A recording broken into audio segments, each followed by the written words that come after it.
참 좋으신 우리 하나님의 평강과 은총이 신광의 모든 성도님들 가운데 함께 하시기를 우리 주님의 이름으로 축원을 드립니다. 좌우에 계신 분들과 이렇게 평화의 인사를 나누셨으면 좋겠습니다. 하나님의 은총이 당신과 함께 하시기를 바랍니다. 자, 앞뒤에 계신 분들과는 이렇게 인사 나누셨으면 좋겠습니다. 하나님의 뜻을 품는 가정이 됩시다.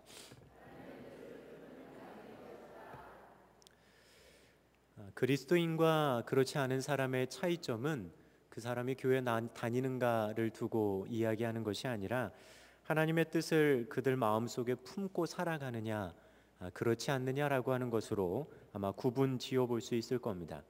그리고 하나님의 마음, 그 하나님의 뜻을 마음에 품고 살아가는 사람들은 그러한 특징들이 우리 신앙의 여러 가지 요소들 가운데 나타날 수밖에 없습니다.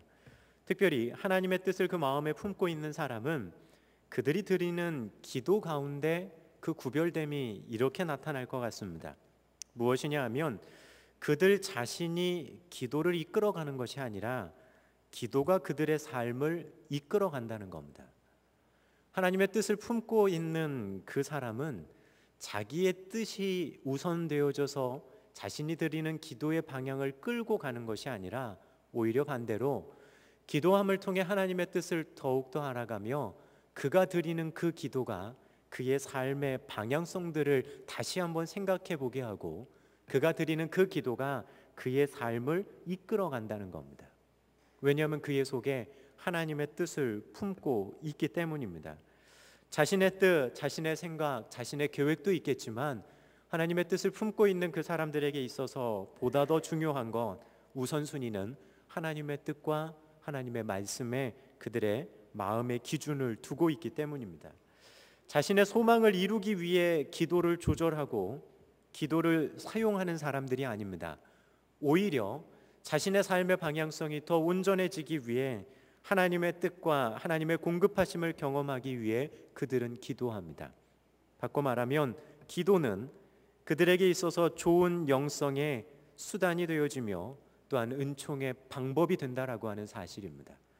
자기의 욕심을 위해서 사용되어지는 자신의 도구가 아니라 하나님과 조금 더 가까이 하며 하나님의 뜻을 더욱더 분명하게 본인의 삶 가운데 담아내고 경험하기 위한 아주 소중한 은혜의 통로가 된다는 사실입니다. 자, 무엇을 품고 있느냐가 어쩌면 기도의 방향성, 기도의 역할마저도 그렇게 다르게 할지 모릅니다. 하나님의 뜻을 품고 있다고 한다면 그의 기도에 있어서 자신이 가지고 있어야 될 역할들을 본인이 분명하게 알 겁니다. 하지만 하나님의 뜻이 아닌 자신의 뜻을 품고 있다면 그는 기도 자체를 자신의 뜻에 맞춰서 사용하려고 할 겁니다. 자신의 뜻에 기도를 종속시키는 겁니다. 기도되어지는 방향도, 기도되어지는 내용도, 기도해야 될 것도, 열심히 기도하는 것도 자신의 목표를 위해서 하는 거기 때문입니다. 하지만 반대로 하나님의 뜻을 품고 그 하나님의 뜻이 이루어지기를 기도하는 그 사람은 기도함으로 자신의 삶의 방향, 마음의 생각을 주님께로 돌릴 수 있습니다. 또한 때로는 어렵고 힘들게 걸어나가는 여정들 속에서도 주님이 공급해 주시는 하나님의 은혜와 은총을 그는 기도함 가운데 경험할 수 있을 겁니다. 그것이 무엇을 품고 있느냐가 어쩌면 우리가 늘상 하고 있는 그 신앙의 겉으로 표현되어지는 모습들 그리고 그 가장 필요한 부분에 대한 근본적인 성격을 규정하고 있을지 모른다라고 하는 그 사실입니다. 자, 오늘 성경의 본문 말씀을 통해서 저희는 그 부분을 좀 생각을 해보려고 합니다. 그 마음에 품은 것이 무엇인가? 그것이 하나님의 말씀인가? 하나님의 뜻인가? 아니면 자기 자신의 생각인가? 그리고 하나님의 말씀과 뜻을 품은 그 사람들의 가정 가운데, 삶 가운데 어떤 일들이 일어나고 있는지를 오늘 본문을 통해서 함께 나누어 보려고 합니다. 저희는 지난 시간 하나님이 사람을 통해 일하시는 부분들을 살펴봤습니다. 하나님께서 직접적으로 개입하시고 간섭하시고 역사하실 수 있는 상황들이 분명하게 있음에도 불구하고 사람들이 이 땅 가운데서 자신의 일들을 해나갈 때 하나님의 개입하심은 우리들 주변에 있는 사람들을 통해서 하신다는 겁니다. 때로는 내가 잘 알고 있는 사람을 통해서, 때로는 처음 만난 사람의 입술을 통해서도 하나님은 우리의 삶 가운데 간섭하시고 이야기하십니다. 많은 경우 하나님은 그렇게 사람을 통해 일하신다는 것을 살펴봤습니다.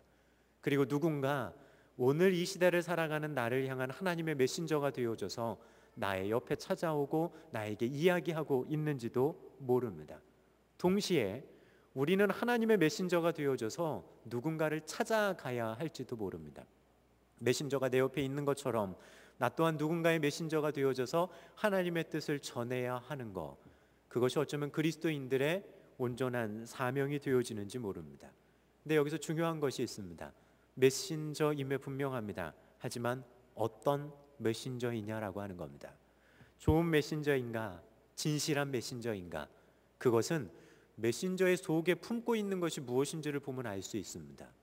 하나님의 뜻을 이야기하는 사람인가, 자기 생각을 이야기하는 사람인가, 말씀을 이야기하는 사람인가, 말씀 아닌 것을 말씀인 것처럼 이야기하는 사람인가, 어쩌면 그것이 그 사람이 참된 메신저인지를 분별해 볼 수 있는 가장 중요한 기준이 되어진다는 사실입니다. 우리도 마찬가지입니다. 누군가에게 주님께서 보내신 소중한 그리고 진실될 메신저가 되기 위해선 우리들 속에 하나님의 말씀이 있느냐라고 하는 것부터 우리는 생각해 봐야 하기 때문입니다. 왜냐하면 우리들 속에 말씀이 없다면 우리는 말씀 이야기하지 않을 거기 때문입니다. 우리들 속에 하나님의 마음이 없다면 우리는 하나님의 마음 이야기하지 않을 겁니다. 아니, 이야기하지 못할 겁니다. 그저 내 생각, 내 마음을 이야기할 수밖에 없기 때문입니다. 우리는 그러한 부분들을 살펴보면서 누군가에게 좋은 메신저가 되어지고 하나님의 축복의 통로가 되어지기를 서로에게 도전하는 시간이었습니다. 그리고 동시에 그런 축복의 통로가 되어지는 사람들을 만나는 은혜가 또한 있기를 간절히 바라는 시간이었습니다. 자, 오늘 그 하나님의 메신저가 되어줘서 어쩌면 하나님의 뜻을 전하고 있는 그 사람들이 서로 만나게 되어지는 부분을 성경은 오늘 본문 가운데 이야기합니다. 유숙할 상황이 만들어집니다. 베드로가 유숙할 상황이 아니라 고넬료가 보낸 사람들이 함께 자리해야 하는 상황이 이렇게 만들어지고 있었습니다. 자, 베드로가 환상을 본 시간, 오늘 시대의 우리의 시간으로 12시 정도 된다라고 이미 말씀을 드렸습니다. 자, 베드로가 기도하고픈 마음이 들었습니다. 그리고 기도하기 위해 옥상에 올라간 그 시간 12시였습니다. 이스라엘 사람들이 정해놓고 기도하는 아침과 저녁 번제의 시간이 아니었습니다. 베드로가 그 시간을 정해놓고 기도했는지는 확인할 수 없지만 유대인들이 일반적으로 기도하는 시간은 아니었다는 겁니다. 그런 시간에 그는 올라가 기도하고픈 마음이 들어 기도합니다. 근데 바로 그 시간 베드로는 시장기를 느낍니다. 하루에 2번 정도 식사하는 것이 일상적이었던 유대인들의 식사 습관과도 어쩌면 식사하는 시간이 맞지를 않습니다. 왜 하필 그 시간에 그가 시장기를 느꼈을까? 그리고 그는 시장기만 느낀 것이 아니라 시몬의 집 사람들에게 요청합니다. 먹을 것을 준비해 달라는 거였습니다.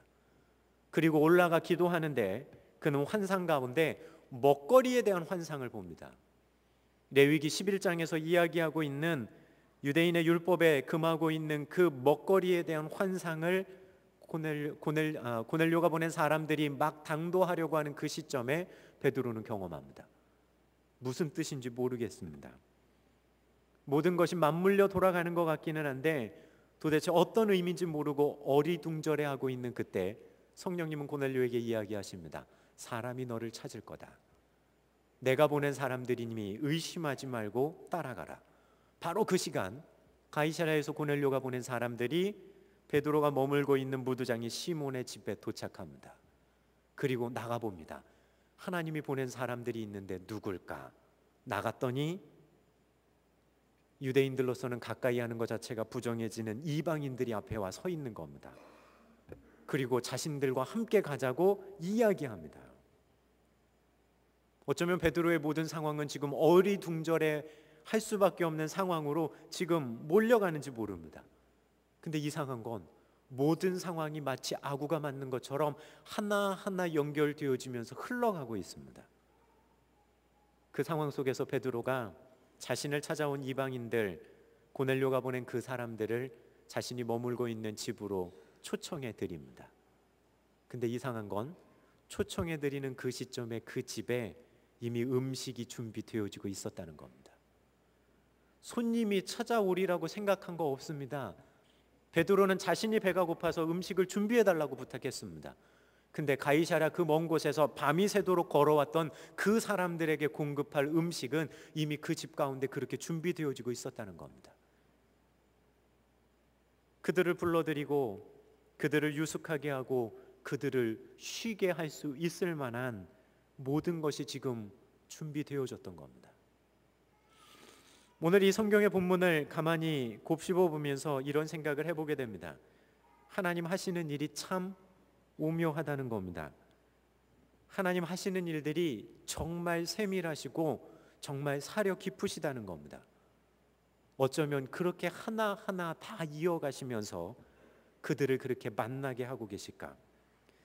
이해하지 못하는 그 사람들을 어쩌면 만나게 하셔서 어쩌면 이해 안 가는 상황 속에서도 그래 함께 가야 되겠다라고 하는 그런 모든 흐름들을 주관해 가고 계시는 하나님의 손길을 경험할 수 있기 때문입니다. 여러분들은 어떻게 생각하십니까? 그저 우연이라고 하는 말로 계속해서 받아 넘기시겠습니까? 그 전날 고넬료가 사람을 보낸 것도, 고넬료가 환상을 본 것도, 그들이 밤새도록 와서 도착한 그 시간이 12시쯤인 것도, 그렇게 애쓰며 왔던 그 사람들이 먹을 것이 준비되어지게 하신 그것도, 그리고 그 시점에 성령께서 나타나셔서 베드로에게 이야기하신 것도 어쩌면 전부 다 우연의 일치라고 여러분 이야기하십니까? 성경을 읽어나가면서 분명하게 느낄 수 있는 건 우리가 우연이라고 생각하고 넘길 수 있는 그 일이 실은 하나님께서 세우신 분명한 계획이었고 하나님의 아주 섬세한 손길 가운데 이루어져 가고 있었던 하나님의 주선하시는 사건이었다는 겁니다. 하나님이 준비하시는 놀라운 일이었고 절묘함과 세심함과 따뜻함이 느껴지는 주님이 자신의 일을 이루어 가시는 사역의 순간이었다는 겁니다. 여러분들은 어떠십니까? 하나님의 일들을 때로는 해나가며 때로는 헌신해 나가는 우리들의 삶 가운데서, 그리고 하나님의 말씀 부둥켜 안고 이 세상 가운데서 그 하나님의 말씀 지키려고, 그리고 그 말씀대로 걸어가려고 애쓰는 우리들의 삶 가운데서 여러분들은 혹시 그 하나님의 손길을 경험하고 계십니까? 이 시간 간절히 원하고 축원하기는 오늘 고넬료가 보낸 사람들, 베드로의 이 사건을 통해 하나님이 이끌어 가시는 그 하나님의 세미한 손길을 경험할 수 있는 우리 신광의 모든 성도님들 되시기를 주님의 이름으로 축원을 드립니다. 한번 상상해 보십시오. 정말 우연일 것 같고 아무것도 아닐 것 같은 그 일들 속에서 심지어 내가 아직 이해하지 못하는 나의 발걸음을 그렇게 걸어갈 수밖에 없도록 그 흐름을 주선해 가시는 하나님의 손길들 속에서 주님의 행해 나가시는 그 일들을 경험한다고 한다면 아마 그거보다 더한 은혜는 우리들의 삶 가운데 없을지 모릅니다. 가이사랴에 있는 고넬료라고 하는 이 이방인 백부장이 보낸 사람들, 도착하자마자 처음 만나는 베드로에게 고넬료를 소개합니다. 고넬료에 대해서 이렇게 이야기합니다. 의인입니다. 하나님을 경외하는 사람입니다. 유대 온 족속이 칭찬하는 사람입니다. 천사가 그에게 지시한 것이 있는 그런 사람입니다. 자, 근데 중요한 것이 있습니다. 뭐냐 하면 그는 그래도 이방인이라는 겁니다. 유대인들의 생각에는 어쩌면 그러한 생각이 주를 이뤘을지 모릅니다. 그래, 의인이다. 그래, 백부장이다. 하나님을 경외하는 사람이고 유대인들이 좋아하는 사람인가 보다. 그래도 그는 이방인이다.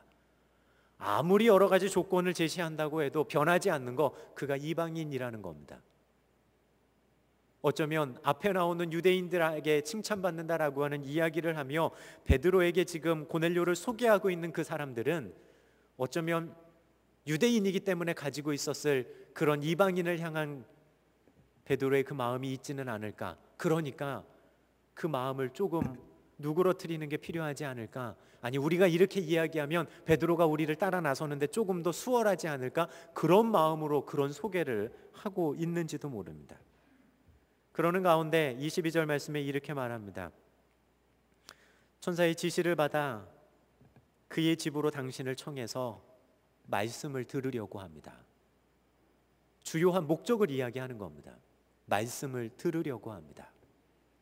여기 말씀이라고 하는 단어에 사용되어진 이 단어는 살아있는 하나님의 말씀 나타낼 때 쓰는 레마라고 하는 단어입니다. 다시 말해 다른 이야기를 하려는 것이 아닙니다. 살아있는 하나님의 말씀을 듣고자 합니다. 살아있는 하나님의 말씀을 듣고자 합니다. 어쩌면 고넬료가 교류하고 있었던 사람들이 있을 겁니다. 그가 하나님을 알았고 하나님을 경외했다고 한다면 가이사랴 인근에 있었던 유대인들의 회당에 가서 유대인과 구별된 자리에 앉아서 어쩌면 그는 하나님의 말씀을 듣는데 익숙했는지 모릅니다.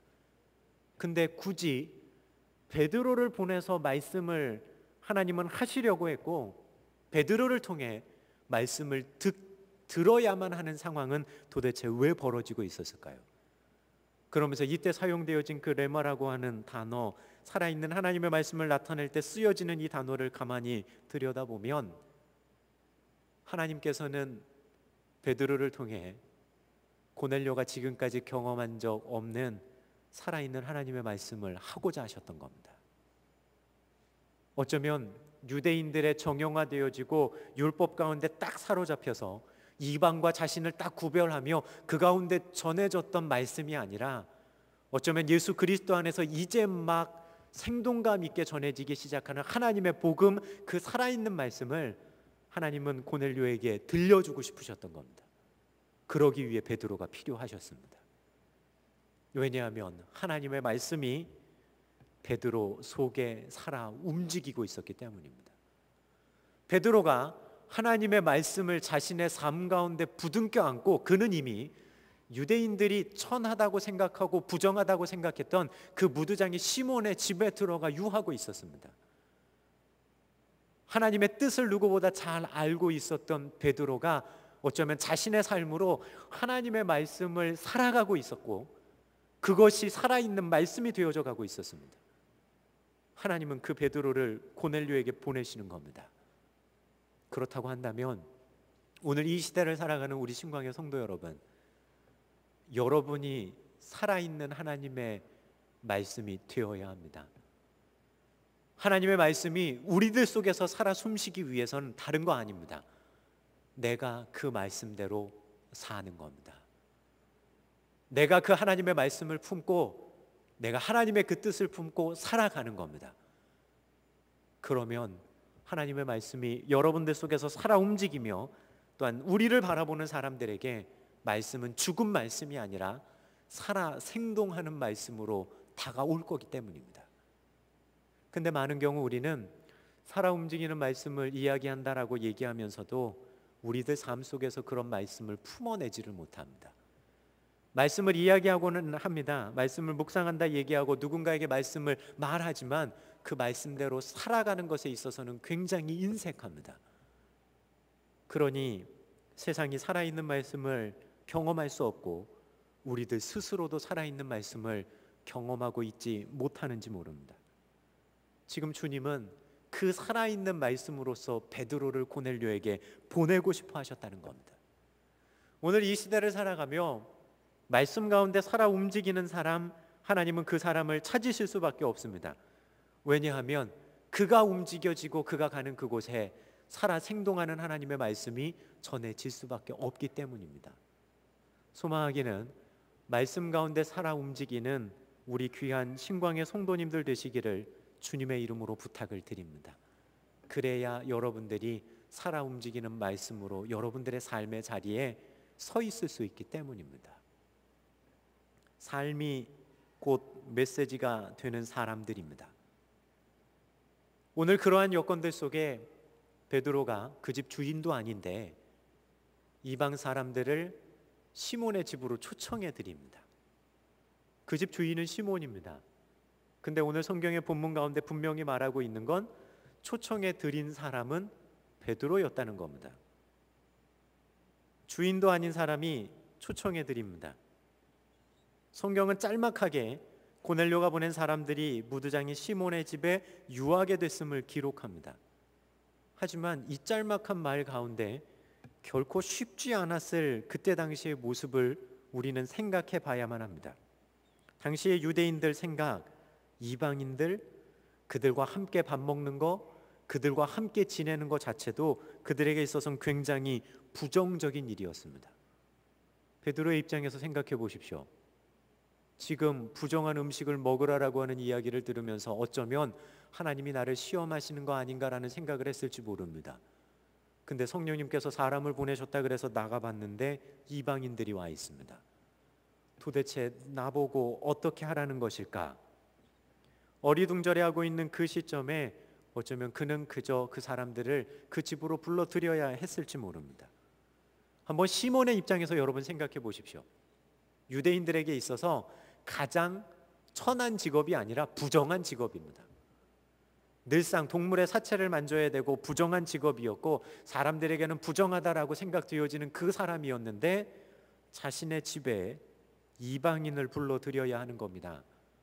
시몬 유대인입니다. 그럼 유대 사람들이 그런 일을 통해서 자신을 어떻게 볼지 또한 다 알고 있는 사람입니다.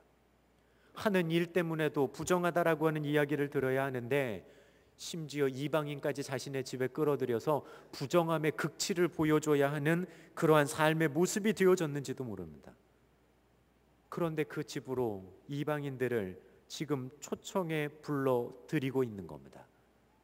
외부에서 보았을 때는 어쩌면 시몬이라고 하는 이 사람 유대인이길 포기한 사람이고 하나님 앞에서 성결하게 살아가기를 아예 포기한 사람으로 보여졌을지 모릅니다.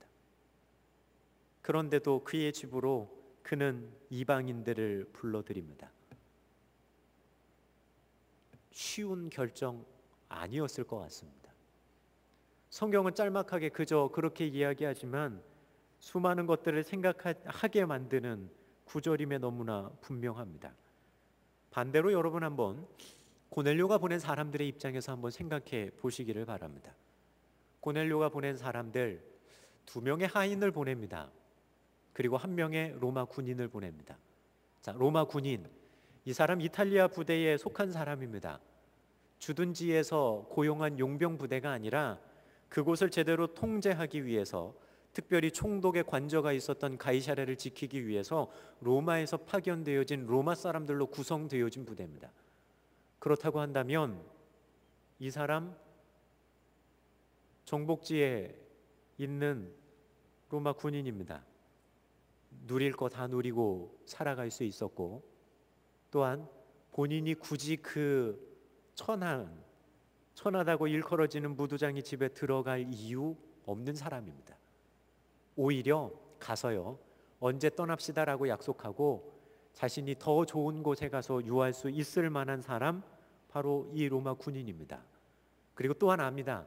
이 사람도 경건한 사람이었다라고 한다면 유대인들이 자신을 어떻게 바라볼 것쯤에 대해서는 다 압니다.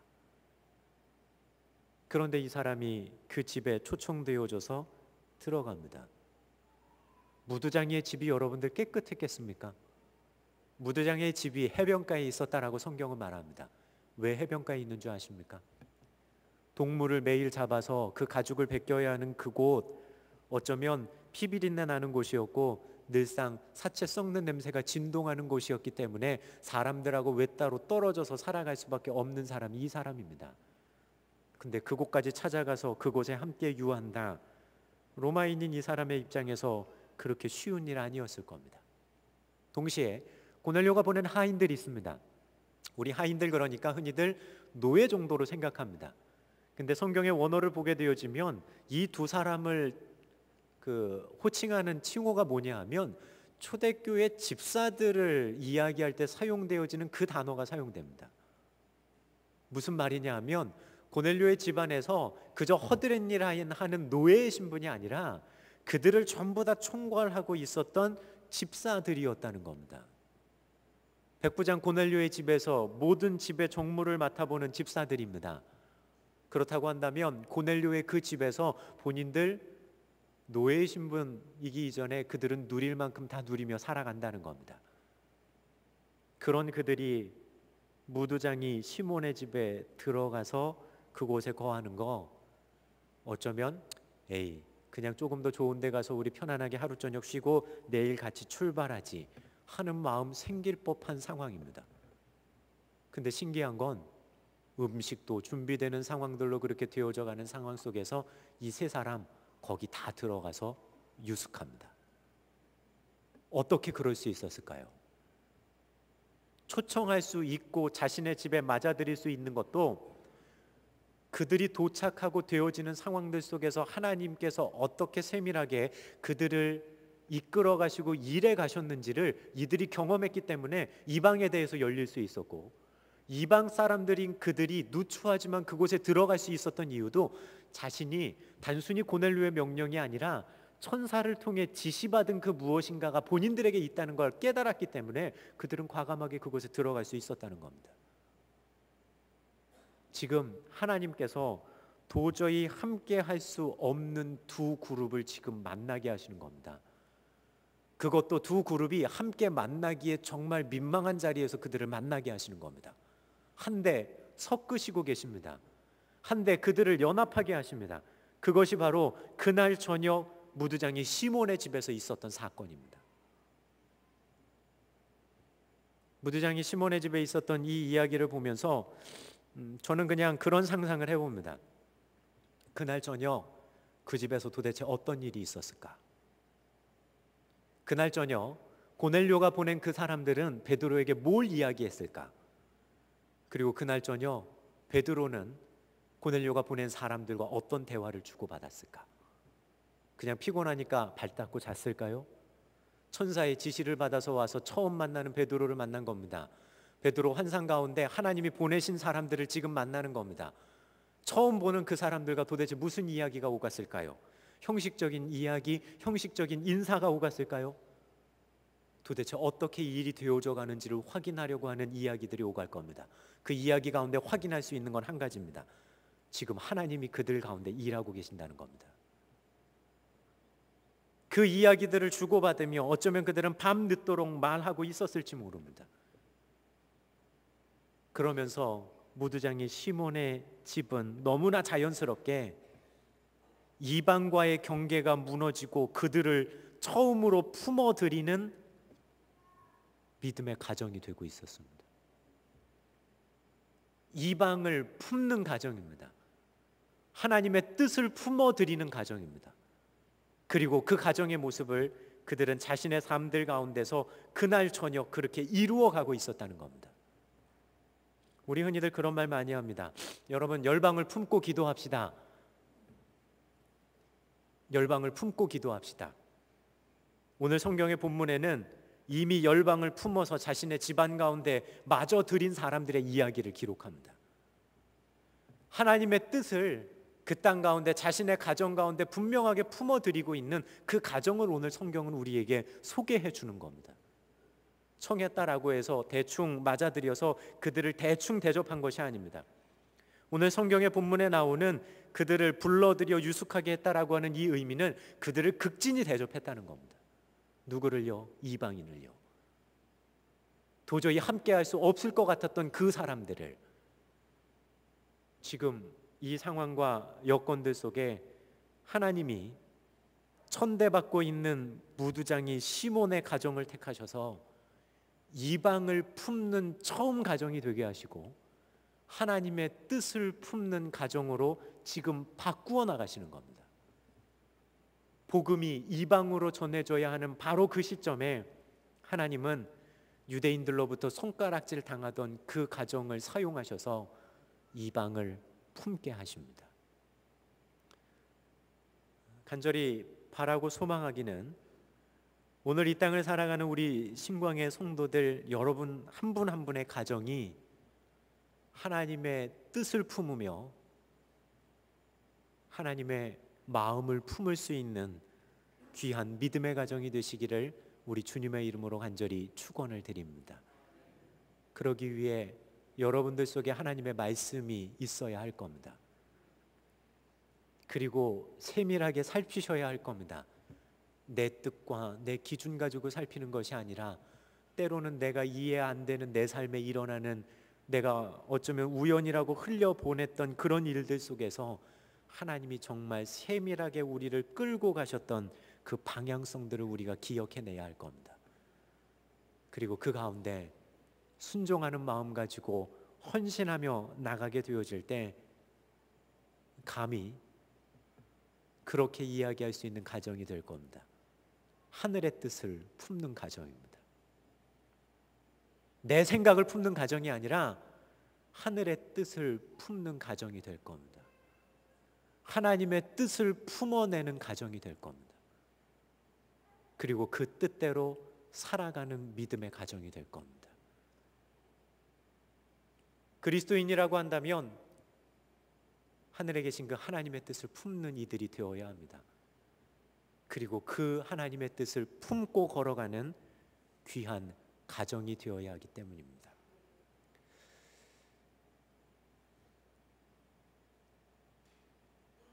하나님 우리를 위해 어쩌면 우리보다 먼저 가시며 좋은 것으로 준비하고 계시는지 모릅니다. 소망하기는 하나님의 말씀으로 우리들의 삶을, 우리들의 가정을 채워가며 하나님이 원하시는 그때에 정말 하나님의 뜻을 품어 살아있는 말씀으로 하나님의 손에 귀하게 사용되어질 수 있는 우리 신광의 모든 성도님들의 가정이 되시기를 우리 주님의 이름으로 축원을 드립니다. 기도하겠습니다.